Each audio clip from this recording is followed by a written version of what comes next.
Hey, good morning, good afternoon, wherever you are. This is Chris, and we're up to part 4, would you believe, of the Inspired Thinking series. And, today, Inspired Thinking Part 4, Step 2. So we talked about Part 1, this first step in Inspired Thinking, which is trust in the universe. Have a connection with your higher power.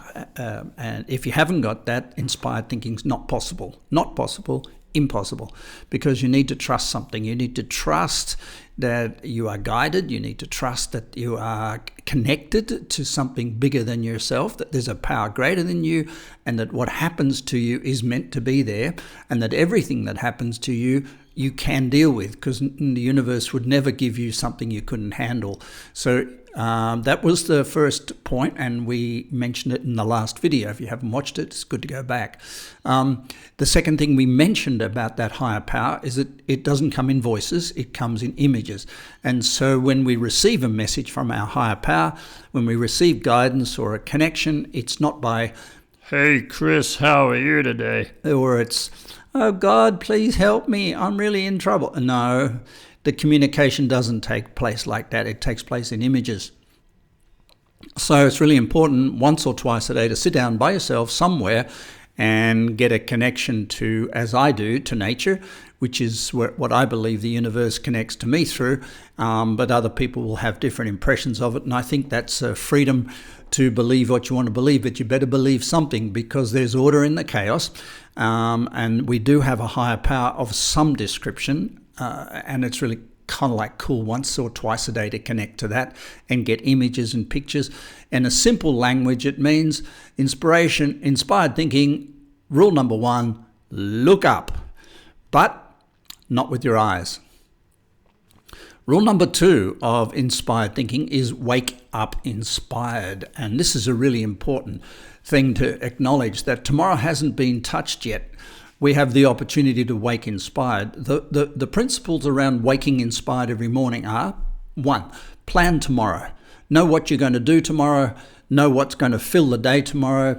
Rule number 2 about that is use the Madonna process. Now, I work with Madonna. I know it sounds a little bit hairy-fairy, but what she used to do, and what people in the world have done, is they've been able to take tomorrow's boring routine. Get up, have a cup of tea, go down the beach, go for a walk, go to work, catch the bus, be at work, have a meeting, go to lunch, come home, go to the gym, look after the dinner, go to bed, wake up the next morning.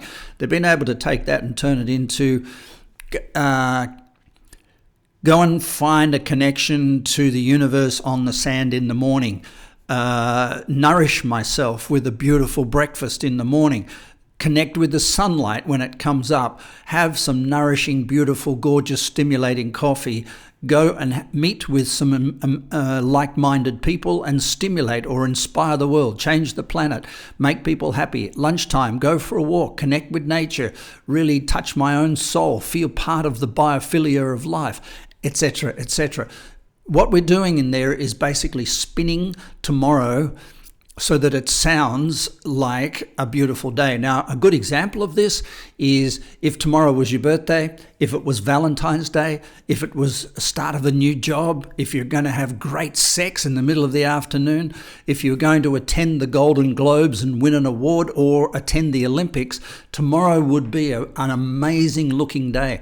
But why do we have to wait for birthdays and Valentines and all these things that are thrown at us? Why don't we throw these things at the day and make every day Valentine's Day, and make every day a birthday, and make every day as if it's a new job, and every day a great sex day? And why don't we win a Golden Globe and go to our own personal Olympics on a daily basis? It's our responsibility to turn our lives into something interesting.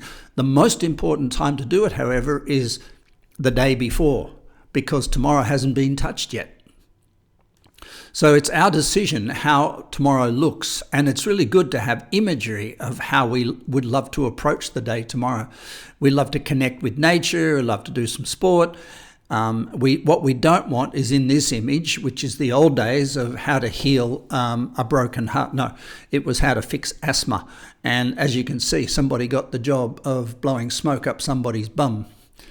Another way to start tomorrow would be, oh no, I just drank an absurd amount of alcohol and I went to bed at 4 a.m. and I'm going to wake up at 7:30 and start the day. This is not how an inspired mind works.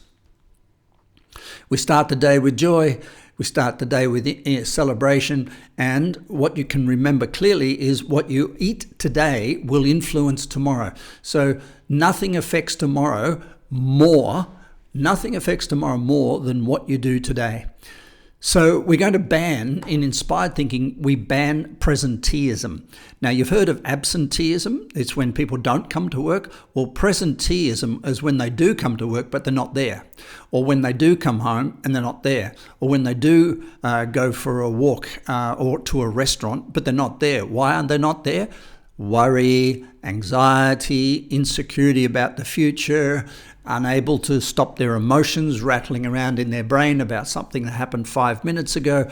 Absenteeism, presenteeism compete with turning up, and therefore presenteeism and absenteeism in both their forms are the competitors to an inspired mind. And so we ban presenteeism. We turn up wherever we go. We turn up inspired. So turn up today is the motto. Nothing affects tomorrow more than today.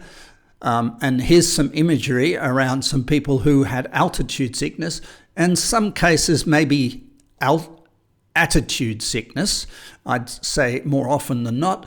So how do we make tomorrow look fantastic? What's the secret to waking up inspired, to wake inspired tomorrow?